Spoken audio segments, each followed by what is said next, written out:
Late Pope Francis warned us against that, to take care of our Mother Earth, the environment, the ecology.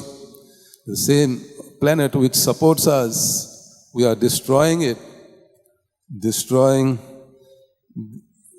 the air, the water, the land, the space. And money cannot buy wealth for us. Money cannot give us fresh air. Money cannot give us salvation of our soul. In the recent past, we had the instance of Elvis Presley, phenomenally rich. He owned 8 cars, 6 motorbikes, 2 aeroplanes, 16 television sets, a vast mansion, and several bulging bank accounts. On top of all this, he was a superstar, literally idolized by friends from all over the world. With all this, one would have expected him to be supremely happy. Ironically, that was far from the truth.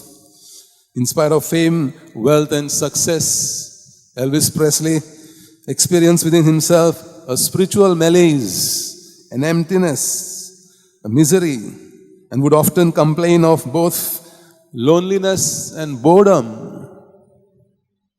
So in one particular interview with him, he frankly confessed, "I never imagined that money would bring so many headaches."